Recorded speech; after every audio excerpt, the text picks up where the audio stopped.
I believe the number one thing that holds most people back in getting started is actually not understanding where they're beginning at all. In this video, we're going to break down how to take inventory and actually see how it applies to your life to help you succeed. All right, as I mentioned, taking inventory is incredibly important.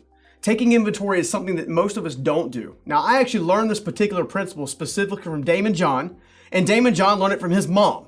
And you know, if his mom says it, it's got to be right. So let's take a second and let's start to take some inventory on how to shape your life. All right, step one, we're going to get into is where am I at right now? Most of us don't spend enough time and enough emphasis in actually focusing on the areas of life that matter the most to us.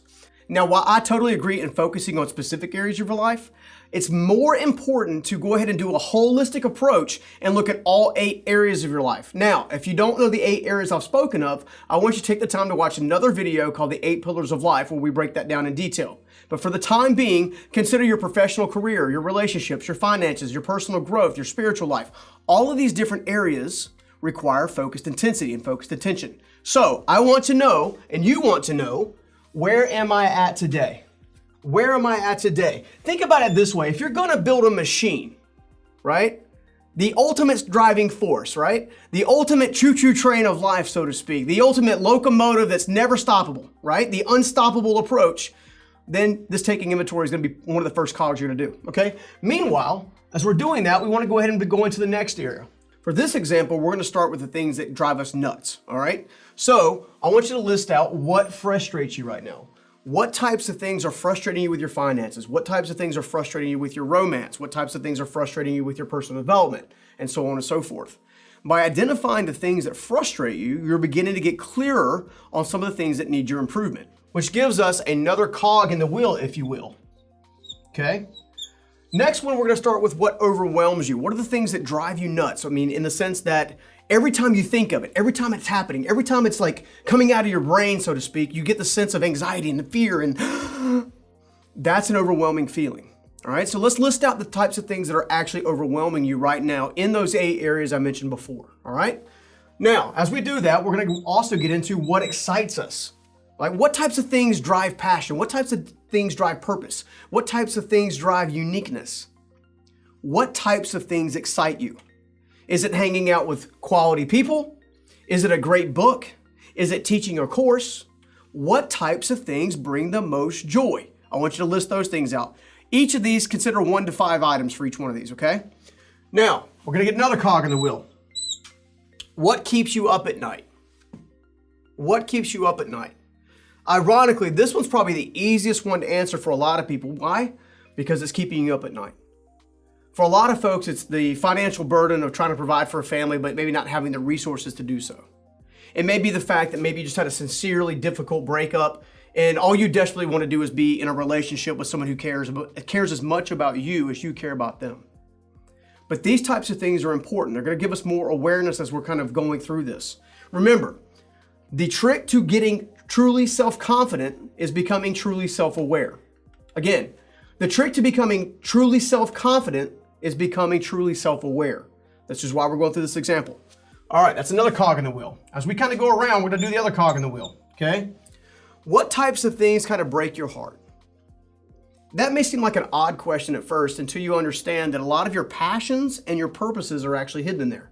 For example, if you struggle with inequality, people that are obviously getting mistreated or something like that, there's a passion point there.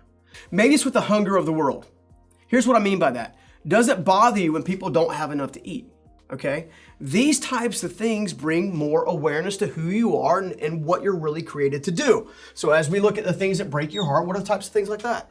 Some of the things that break my heart are people are suffering and they're stuck in their lives simply because they don't know any better.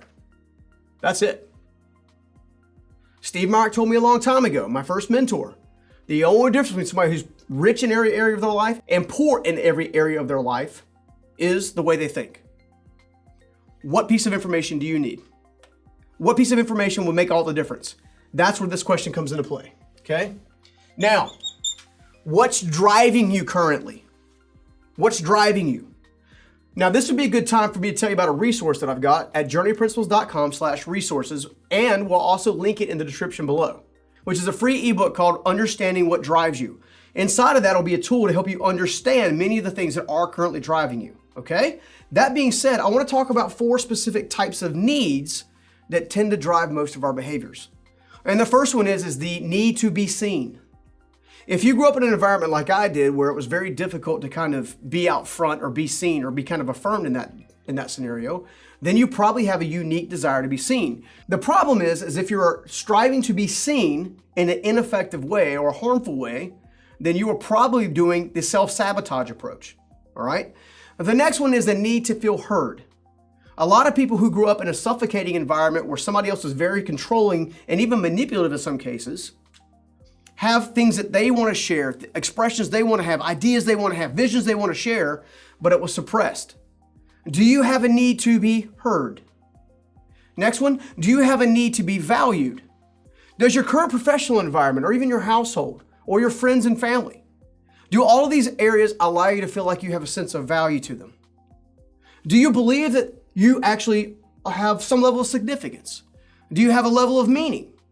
When you go to look at these specific areas, what we're looking for specifically is, do I feel like I have value in the world? All right. And the fourth one is this: the need to be affirmed. The need to be affirmed. We all, and I do mean all, you might be lying to yourself right now where you're trying to say, well, no, I don't need it. Yes, you do. You need to know that someone outside of yourself knows that you're making an impact and you're doing a good job. Now, some of that affirmation comes through words of affirmation. Some of it comes through acts of service. Some of it comes through hugs. These different areas are the areas of being affirmed. Everyone has the need to be affirmed, so why not lean into it and understand it? Again, these 4 needs, if left unchecked, will drive self-sabotaging behaviors, which is what we don't want, which is why we're going to spend some time, again, with this other cog, understanding what drives you. I think the last thing that we need to look at hardcore in taking inventory is the last thing here. And it's the next cog in the wheel, okay? What matters most to you in this moment? What matters right now? Is it to eliminate financial stress? Is it to have the quality relationship? Is it just to feel like someone sees you and hears you and affirms you? What matters to you right now?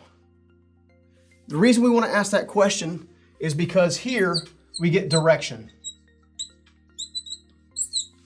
When you understand how to take inventory in your life, what you're really doing is you're beginning to hone in how to actually get direction on what intensity and what focus needs to be applied in any given area. Again, if you haven't had a chance to check out the 8 pillars of life, which is the 8 areas of life that I've mentioned that you need to ask these questions of, I invite you to do so. That video is here on YouTube for your pleasure. Make sure you take the time to do this take inventory assessment. By taking inventory, you're getting clear on the direction you're heading and what's needed, which will tell you exactly what other videos inside of here on YouTube that you need to go look at. Again, I mentioned this earlier, but the free ebook, Understanding What Drives You, is also right here for your enjoyment. Check it out, start winning. I'll see you in the next video.